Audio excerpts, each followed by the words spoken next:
ఈ కథల వల్ల సమాజానికి ఏ విధమైన లాభం చేకూరుతుందనుకుంటున్నారు?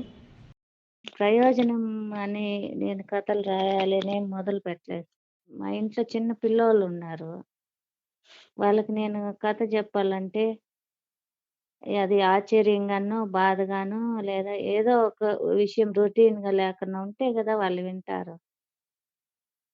అట్లా నేను నివసించే చుట్టుపక్కల నేను చూసింది ఏ రొటీన్‌గా లేకుండా ఏదన్నా కొంచెం మనుషులకి బాధ కలిగించిందా? సంతోషం కలిగిందా?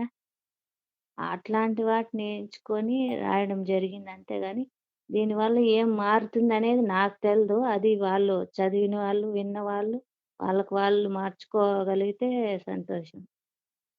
నాకు పత్రిక భాష రాయడము రాదు. ఇంకోటి నేను రాసే దాంట్లో ఇంకా వేరే పుస్తకం భాష రాస్తే నాకు అక్షరాలు, ఒత్తులు అవి పోతాయి. నాకు తెలవు అవి. ఎక్కడ సున్న పెట్టాలో, ఎక్కడ ఒత్తు పెట్టాలో అసలు అర్థం గాదు. నేను మాట్లాడే భాష అయితే నేను కొంచెం తప్పులు లేకుండా రాయగలుగుతా. ఇక నా చుట్టూ జరిగేది ఎట్లుంటుందంటే మామూలుగా వాళ్ళు ఏం జేస్తన్నారనేది చూసి కరెక్ట్‌గా అది అట్లే రాస్తా అంతే. ఏమి చేయలేను నేను. మీరు ఈ కథలు రాయడం, ఆలోచించి రాయటం అనేది టైం తీసుకునే ప్రక్రియ ఇది. మీకు టైం బాగా పడుతుంది. ఇప్పుడు గ్రామాల్లో నేను పనికి బోతా. ఆడొక నలుగురు 5 మంది మా వోళ్ళు, బంధువులో లేదా పక్కూరోళ్ళో, ఈ ఊరోళ్ళో, ఆ ఊరోళ్ళో ఒక విషయం పైన మాట్లాడుతాంటారు. అరే! ఆ విషయం ఇట్లా జరిగిందంటే, అది 10 మందిని ఆలోచింపజేసే విషయం అయితే, ఆ! సరే ఇది మనమే ఆలోచిస్తాన్నాం గదా! మిగిలిన వాళ్ళు గూడా తెలుసుకుంటారని రాయడం అంతే నేను. దాని గురించి ఏం తర్జన భర్జన అసలు పడను. సరే, ఇప్పుడు మీకు ఇంట్లో బాధ్యతలున్నాయి. అట్లానే సెర్ప్ గ్రూపుల్లో పనిచేస్తున్నారు యాక్టివ్‌గా. ఇన్ని పనుల మధ్య మీరు పొలం పనులకు కూడా చేసుకుంటారు ఇంటికి సంబంధించినవి. ఇన్ని పనుల మధ్య మీకు కథలు రాయడం అనేది ఆ! పొలం ఉంది, ఆవులుండాయి, అన్నీ ఉన్నాయి సార్. ఆ! ఆ! ఆవుల గురించి కూడా రాశారు గదా! ఆ! పసావు కథ ఒకటి. కోళ్ళు అన్నీ. ఆ! ఆవులు, కోళ్ళు, దూడలు. సో, మీరు ఇన్ని పనుల మధ్య మీకసలు కథలు రాయడానికి టైం ఎప్పుడు దొరుకుతుంది? మీరు ఒక కథ రాయడానికి ఎంత టైం తీసుకుంటారు? ఇప్పుడు నేను ఏదన్నా వంట తినాలనుకుంటా. హ్మ్. ఆ వంటకి ఒకవేళ నా దగ్గర డబ్బులుండదు, టైం ఉండదు. కానీ తినాలన్న కోరిక మాత్రం ఉంటుంది గదా! దానికి ఎట్లరా నేను చేసుకోవాలి, దానికి సరుకులు ఎట్లా తెచ్చుకోవాలి, ఎప్పుడు దొరుకుతుందో అప్పుడు వండుకొని తినడమే. ఇంతే నా పని. ఎప్పుడు టైం దొరుకుతుందో అది నైట్‌లో రాత్రి గానీ, పగలు గానీ లేదా ఆవకాటివి ఓ చెట్టు కింద కూర్చున్నానా ఇంకా ఆడైనా రాస్తా. లేదా నైట్‌లో ఎప్పుడన్నా ఫ్రీగా పడుకునేటప్పుడు గానీ టైం దొరికితే రాసేస్తా. చాలా బాగుంది మీరు చెప్పిన సమాధానం. అమ్మ, ఇప్పుడు మీరు ఈ కథలు రాసిన తర్వాత ఎడిటింగ్ అది కూడా చేస్తారా మీరు? లేదంటే ఎవరైనా ఎడిట్ చేస్తారా? ఎలా ఇది? ఆ ఎడిట్ అంటే ఏముండదు. కిరణ్ మేడం ఉన్నారు. నా దగ్గర అప్పుడు కంప్యూటర్ అది లేదు కదా సార్. ఆ మేడం దగ్గర ఉంటాది కాబట్టి నేను సెల్లులో టైప్ చేసి మేడంకి పెట్టేస్తాను. హ్మ్. హ్మ్. కథంతా టైప్ చేసి పెట్టేయనంక మేడము ఒకసారి చూస్తారు. ఏమన్నా తప్పులున్నాయా? స్పెల్లింగ్ మిస్టేక్స్ గాని అట్లాంటివని. హ్మ్. మళ్ళీ ఒకరికొకరం చదువుకుంటాము. ఇది బావుంది అని అనిపిస్తుంది. హ్మ్. మళ్ళీ దాన్ని ఏదన్నా పత్రిక పంపిస్తానంతే. మేడం హెల్ప్ జేస్తారు అట్లా. ఏదన్నా తప్పులున్నాయా అని చూడడం గాని అట్లా. అంటే పెద్ద ఇదేముండవు. మార్పులేముండవు. నేను ఒకసారే రాసేస్తాను. హ్మ్. పెద్ద ఎడిటింగ్ ఏం చేయనసలు కథని. అమ్మ, ఇప్పుడు మీ కథల్లో మీరు చుట్టూ చూసిన మనుషుల గురించి, మీరు అనుభవించిన జీవితాన్ని గురించే రాసినట్టు ఎక్కువ అనిపిస్తుంది. తెలిసిన జీవితం గురించే. సార్ అవును. హ్మ్. అలానే చాలా పాత్రలు కూడా మీరు, అంటే ఈ పాత్రలన్నీ కూడా నిజ జీవితంలో చూసిన పాత్రలే కొద్ది అవును. మార్పులతో. మార్పులేం లేవు. మార్పులేం లేవు. ఆహా! సో, ఇది మీరు ఈ కథలు రాసిన తర్వాత, ఈ ఎడారి బతుకులు రాసిన తర్వాత మీకు బాగా పేరు అది వచ్చింది. ఈ కథలన్నీ బయట వాళ్ళు కూడా చదవడం మొదలుపెట్టారు. ఎక్కడో ఉన్న మేము కూడా చదివాము మీ కథలు. మాలాగా ఆ! చాలామంది చదివారు. అవును సార్. సో, దీనివల్ల మీకొచ్చిన పేరు పట్ల, తర్వాత వాళ్ళ గురించి, వాళ్ళ జీవితాల గురించి చాలామందికి తెలిసింది కదా! ఆ! సో, ఈ పుస్తకం పాపులర్ అయిన తర్వాత మీకు వాళ్ళకి మధ్యలో ఉండే రిలేషన్స్‌లో గానీ, వాళ్ళతో వాళ్ళు మీ పట్ల స్పందన గానీ ఏమన్నా మార్పొచ్చిందా? అంటే పుస్తకము మా ఊర్లో అయితే చదివింది ఒక ఇద్దరు ముగ్గురే, అంటే ఎక్కువ చదివినోళ్ళు పిల్లకాయలు ఉండారు కానీ పెద్దవాళ్ళే లేరు ఉమ్, చదివేవాళ్ళు. ఉమ్, ఇద్దరు ముగ్గురు చదివింటే వాళ్ళకు పుస్తకం ఇచ్చి చదవమని చెప్పిన. ఉమ్, ఇట్లా ఈ కథలు మనవే చదవండి అంటే ఉమ్, ఇంక వాళ్ళు చదివి బాగుంది, బాగా రాసినావు, ఉమ్, కానీ చాలా పచ్చిగా రాసినావు అనేసి ఒక కామెంట్ చెప్పినారు.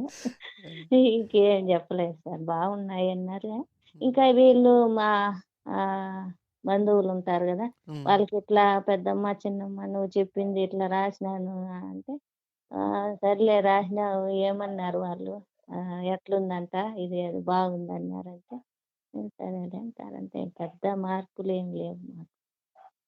ఉమ్. స్కూల్ చదువులమ్మా, పల్లెల్లో స్కూల్ చదువులు ఆడపిల్లలకి. ఉమ్, అవును సార్, మీరు అవును, స్కూల్ మీద కూడా మీ అన్న గురించి ఒక కథ రాశారు మీరు. అవును సార్.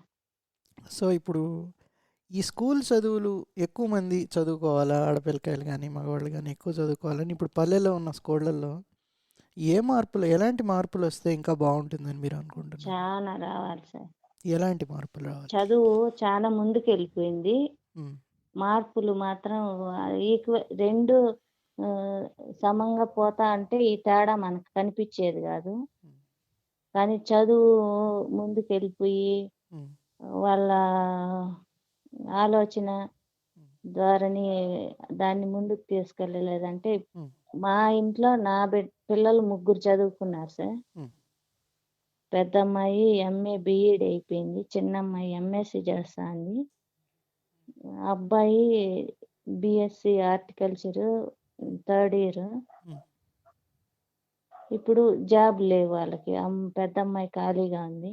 ఉమ్, ఇది చెప్పేది, ఇంట్లో ఎంతమంది ఉంటే అంతమంది ఇప్పుడు చదవడమే, వేరే పని ఏం లేదు. అంటే ఎక్కడో ఆ, కొంతమంది తప్పితే చాలా వరకు 80% చదువుతా అన్నారు ఉమ్. పల్లెల్లో కూడా. ఉమ్, పల్లెల్లో కూడా.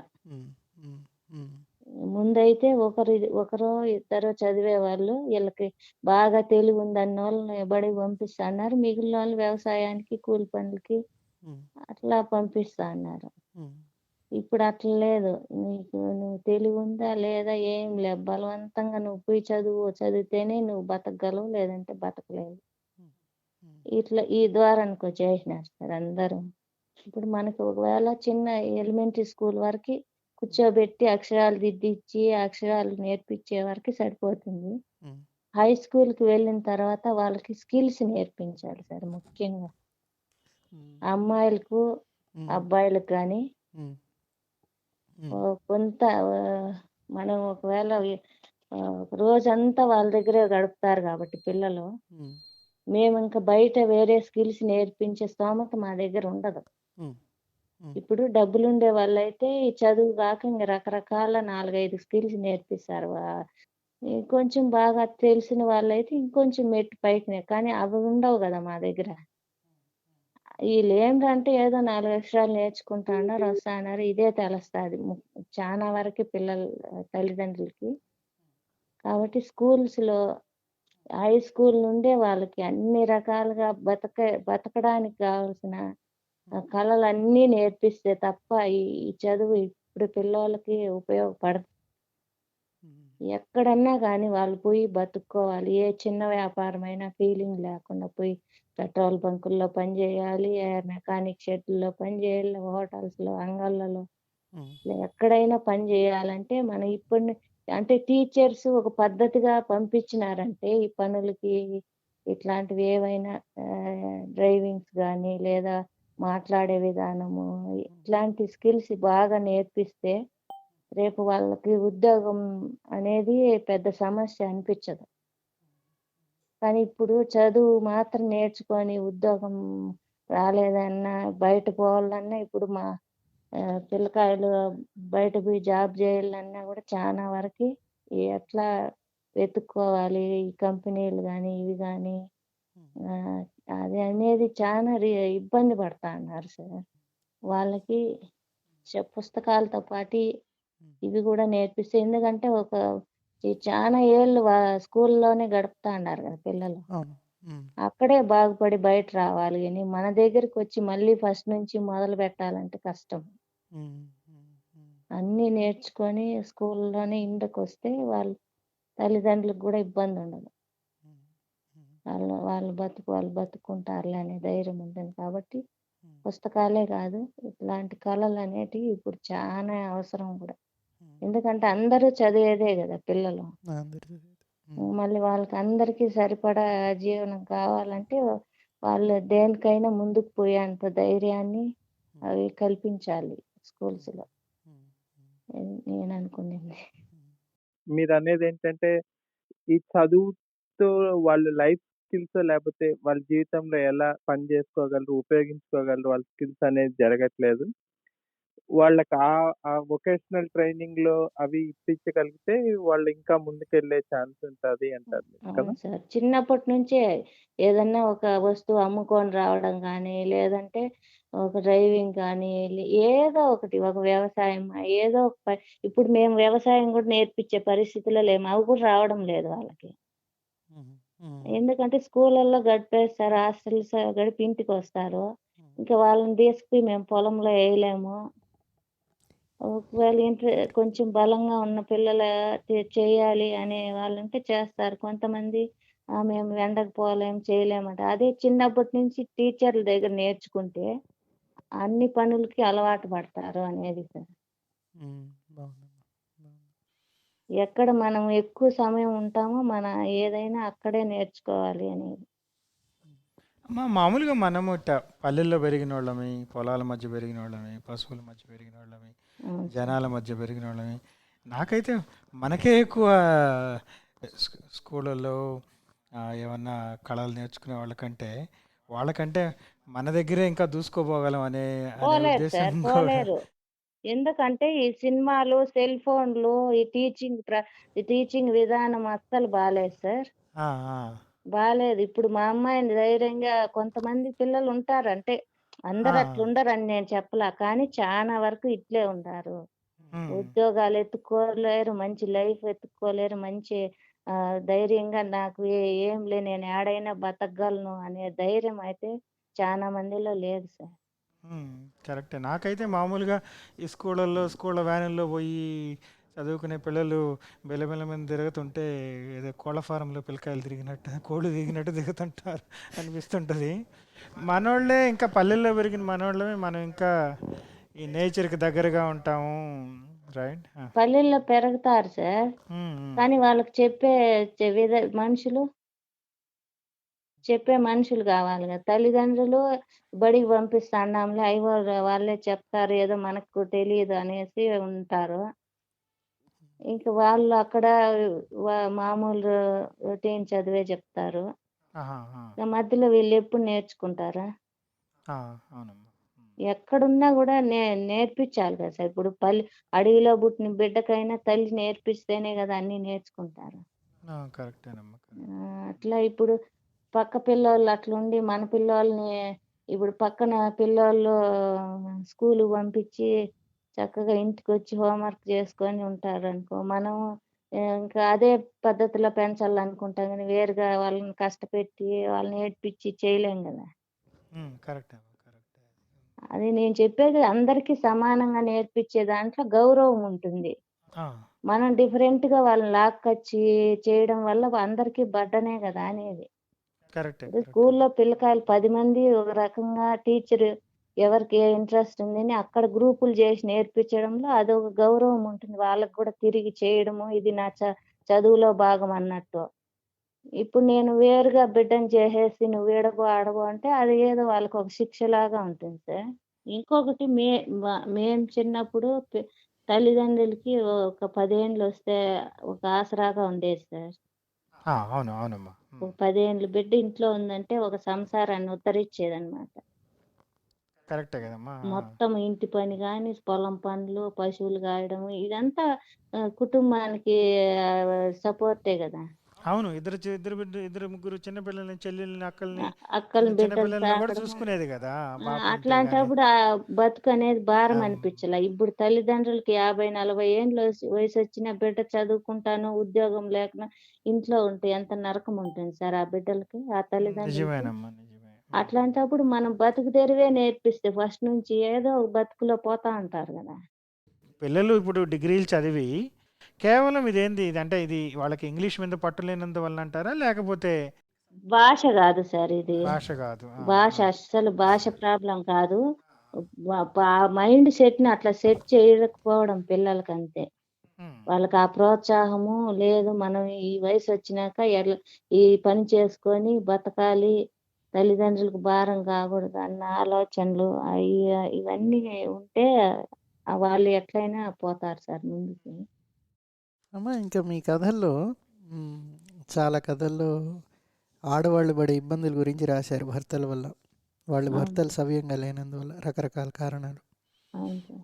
సో కానీ వీళ్ళందరూ ఆడవాళ్ళు కూడా వాళ్ళు కాయ కష్టం ద్వారా సంపాదించి పెట్టేవాళ్ళే, అవును. అయినా కూడా ఇబ్బందులు పడుతుంటారు. ఏం జరిగితే ఈ జీవితాలు బాగోతాయి అనుకుంటున్నారు? అది ఎవరికి వాళ్ళు తెలుసుకోవడమే సార్. ఉమ్, ఇప్పుడు ఈ ఆడవాళ్ళు కష్టపడతారు, మగవాళ్ళు తింటారు, మళ్ళీ వాళ్ళపైన ఆధిపత్యం చెలాయిస్తారంటే అది ఈ ఆ, ఒకవైపే ఒకవైపునే పెంచేసినారు కదా సార్. ఉమ్, ఉమ్, ఉమ్, మగవాళ్ళే ఇది యజమానులు, ఇట్లా పితృస్వామ్య ప్రభావం అనేది నాటుకుపోయింది కదా కొన్ని సంవత్సరాలుగా, ఉమ్, ఉమ్, ఉమ్.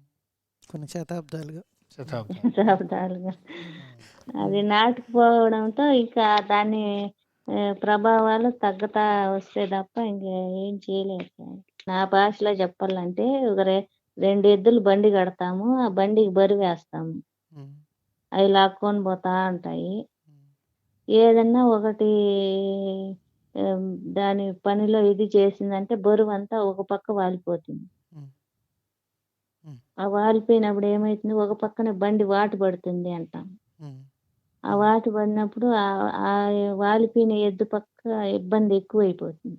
ఉమ్, ఉమ్, అట్లా అదే అది సరే. ఇప్పుడు ఎవరు ఇబ్బంది పడతా అని కష్టమే కదా.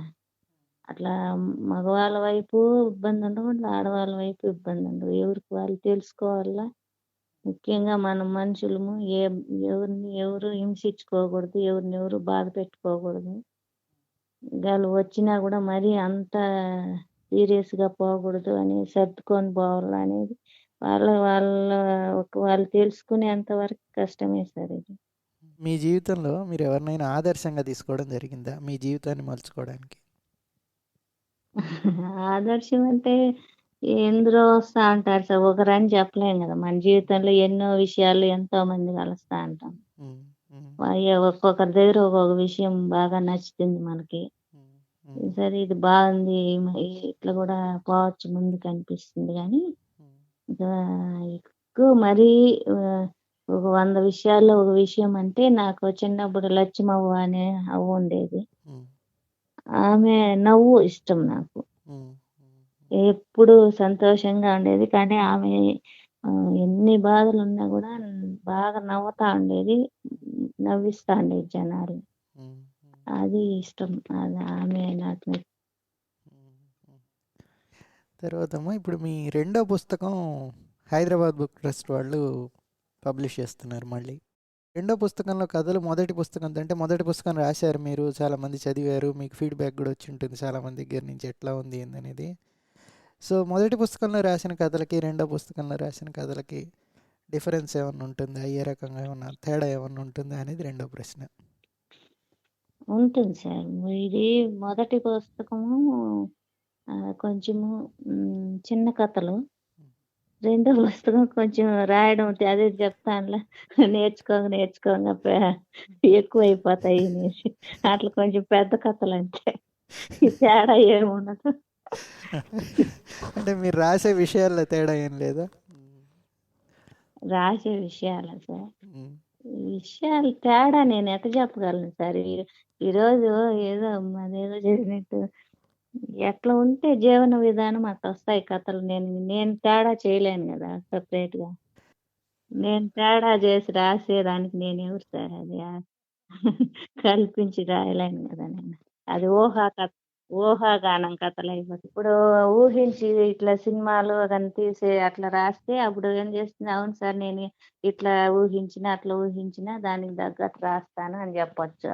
ఉమ్, ఉమ్. ఈరోజు మా పక్కింట్లో గొడవ జరుగుతుంది. నేను దాన్ని ఏం మార్చి రాస్తా? ఎట జరిగింది అటు రాస్తా. ఆ, అసలు ఫస్ట్ అద్భుతమైన సమాధానం ఏంటంటే, కులము చదువు మీకు పెద్దగా ఉపయోగపడలేదు అనుకుంటున్నారంటే నేను అనుకోలేదు అన్నారు చూడండి. అది ఉపయోగపడలేదని ఎట్టుంటా సార్? ఈ రోజు నేను మీతో మాట్లాడుతున్నానంటే అన్ని ఉపయోగపడినట్టే కదా. ఎగ్జాక్ట్గా అది కాదమ్మా, జీవితంలో ప్రతిదాన్ని కూడా పాజిటివ్గా చూడటం అనేది అది మీకు వరం. అట్లా పాజిటివ్ చూడకపోతే అప్పుడే మనకి నరకంలా అనిపిస్తుంది సార్. ఇంకా అది పాజిటివ్ దృక్పథం ప్రతి మనిషిలోనే ఉంది. ఈ రోజు ఒక భర్త తాగేసి వచ్చి బాగా కొడతాడు, ఇంకా ఆమె అన్నం నీళ్లు మానేసి ఏడుస్తుంది. ఆ నొప్పులు తగ్గగానే ఆమె మళ్ళీ రిలాక్స్ అయిపోతుంది, దెబ్బలకి మళ్ళీ రెడీ అవుతుంది.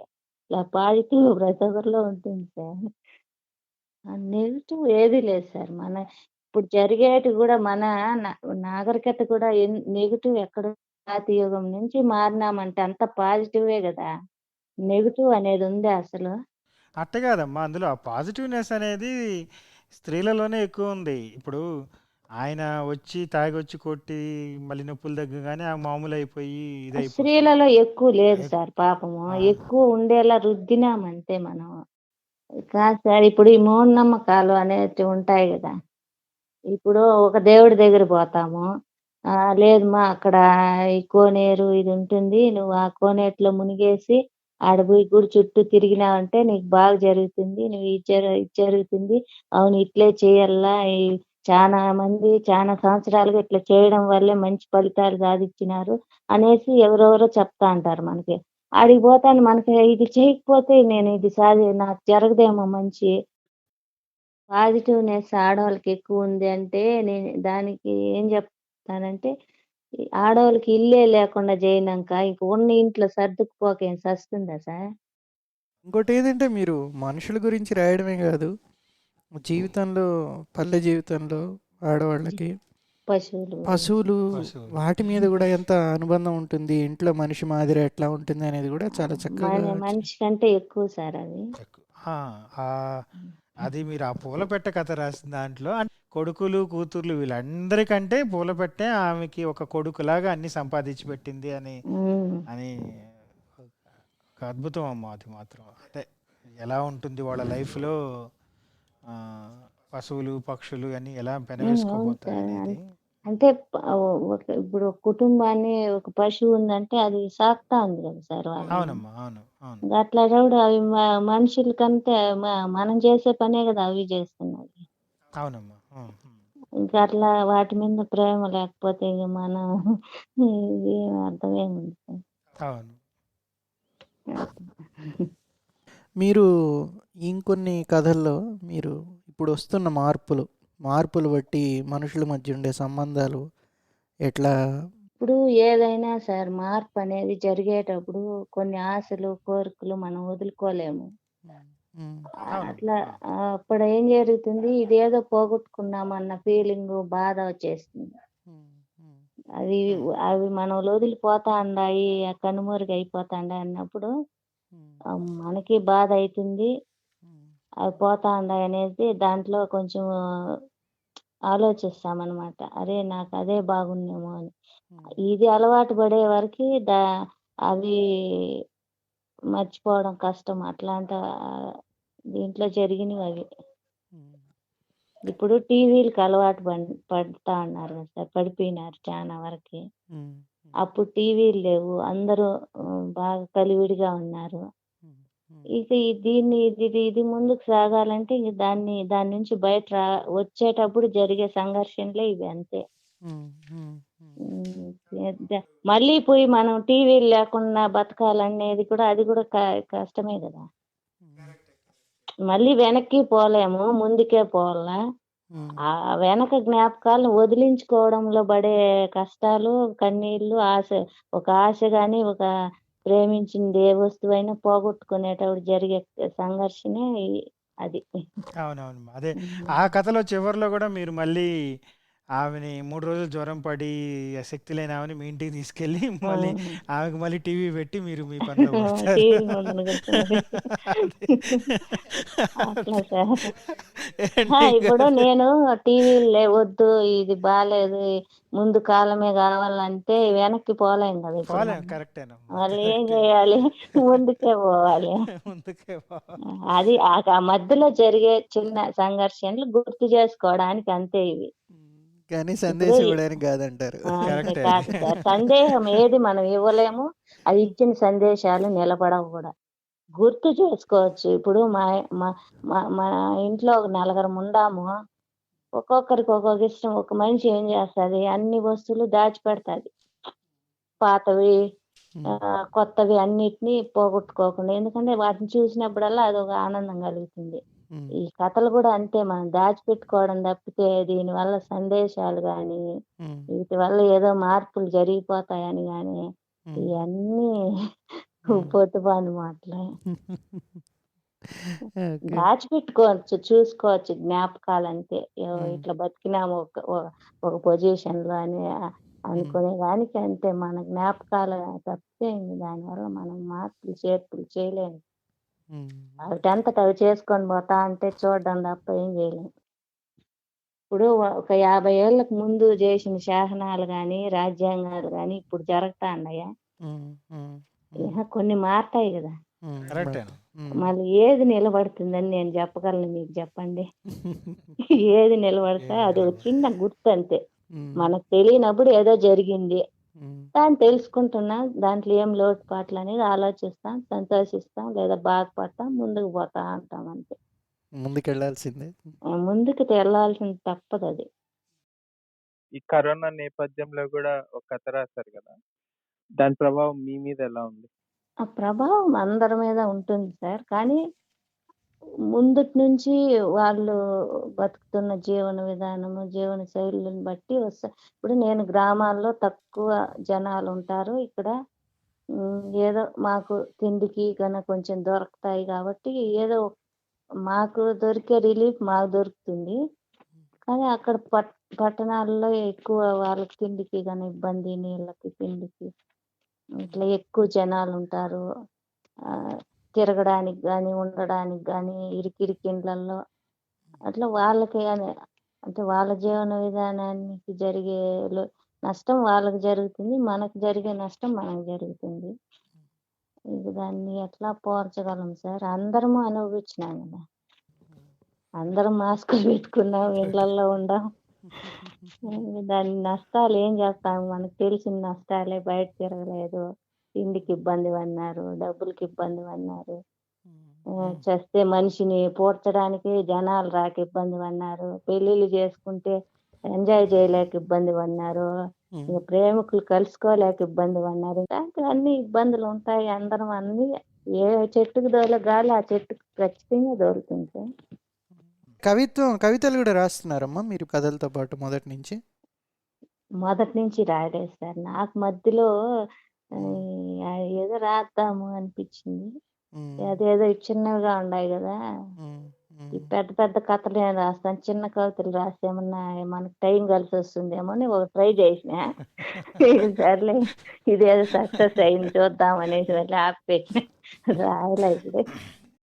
కదిలించిన కథ మమ్మల్ని అందరినీ, చాలామందిని. అవ్వ తలుపులు. ఒక మనిషి ఒక కిలోమీటర్ దూరం నడిచిపోతుంటే, కిలోమీటరో ఎంతో మీరు ఒక చోట నుంచి ఒక చోటికి నడిచిపోతున్నారు. 3, 4 కిలోమీటర్లు ఉంటుంది. అది చుట్టూ ఆమెకి ఏం చూసినా ఆమె మీద దౌర్జన్యం చేసిన సంఘటనలే వేరు వేరు వ్యక్తులు ఆ! గుర్తుకు రావడం అనేది అది చాలా చాలా ఇబ్బందికరమైన జీవితం కదమ్మా. అది చాలా ఆమె కదిలించేసి. మర్చిపోలేకుండా ఉన్నవే చెప్పిందనమాట. ఈమె గురించే అంటే కదా మీరు చెప్పింది లక్ష్మవ్వ అని మొదట్లో నవ్వుతూ ఆ! ఉంటుంది. అవును.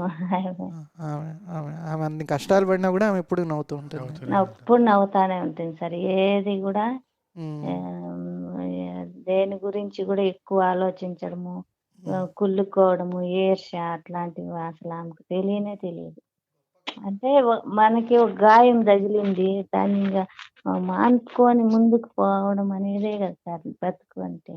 ఉమ్, ఉమ్, ఉమ్, అట్లాంటి గాయాలు ఆమె చాలా చూసి. ఉమ్. ఆమెకు తెలియదు విషయం అంతే. ఇది ఇంతేలే ఇంక మామూలే అనేసి అంతే. గత్యంతరం ఎప్పుడు లేకుండా పోతుంది. నాకు అన్ని విషయాలు తెలిసి నేను ఎదుర్కోలేకపోయినప్పుడు నాకు గత్యంతరం ఉండదు. నాకు ఇంకా దీని గురించి ఏం జరుగుతాంది అనేది నాకు తెలియనప్పుడు ఏమవుతుంది, ఇంక దీని నుంచి ముందుకు ఎట్లా పోవాలనేసి కదా ఆలోచన వస్తుంది. ఇది అందులో కవర్ పేజ్ కూడా అద్భుతమైన కవర్ పేజీలో అది ఆ క్రెడిట్ అంట కిరణ్ మేడంకి ఇవ్వాలి. నాకు మెయిన్ దేవుడు నాకు పంపించిన ఒక మంచి స్నేహితురాలు సార్ ఆమె. ఇది ఆ, అంటే మన దేవుణ్ణి ఎన్నో వేడుకుంటా అంటాం కదా, ఎన్నో చెప్పుకుంటా అంటాం కదా, వాటికి అవి వాటినన్నింటినీ ఏ ఏ ఎట్లా తీర్చుకోవాలనే దీంట్లో ఇదొకటి కూడా. కిరణ్ మేడం కూడా నాకు అది దేవుడిచ్చిన మనిషి అని అనిపిస్తుంది. అంటే గవర్నమెంట్ అధికారులు చేయాలనుకుంటే ఎంత మంచి అద్భుతాలు చేయొచ్చు అనేది ఇదొక నిదర్శనం కూడా. అసలు సిన్సియారిటీ ఉంటే ఎన్నెన్నో చేయొచ్చు వాళ్ళు. మొత్తం ఎన్ని పుస్తకాలు పోయినాయమ్మా? ఫస్ట్ ఈ ఎదారి బతుకులు ఎన్ని పుస్తకాలు ప్రింట్ చేశారు ఇప్పుడు? వేదారి బతుకులు 1000 సార్. 1000 అయిపోయింది సార్. అది మళ్ళీ వీళ్ళు ఎన్ని సేల్ చేసుకున్నారో నాకు తెలియదు. ఆహా, మళ్ళీ సెకండ్ ఎడిషన్లో ఏం చేసుకున్నారు? Second edition. మీరు అన్నారు మీకు సినిమాలు ఇష్టం అన్నారు, అలాగే టీవీ కూడా ఇష్టం అన్నారు. సో అదే షార్ట్ ఫిలిమ్స్ ఆడ కొంచెం ఆగిపోయినాయి కదా సార్. Short films. అదే 6 అయినాయి షార్ట్ ఫిలిమ్స్. 6లో 5 వచ్చి ప్రాజెక్టువి. అంటే ఈ బయట కువైట్ అట్లా పోయి అక్కడ ఇబ్బందులు పడి వచ్చింది ఒకటి, ఎడ్యుకేషన్ ఒకటి, జెండర్ది ఒకటి, గ్రూప్స్ గురించి ఒకటి, అట్లా ఒక 5 ఫిలిమ్స్ వాళ్ళవి.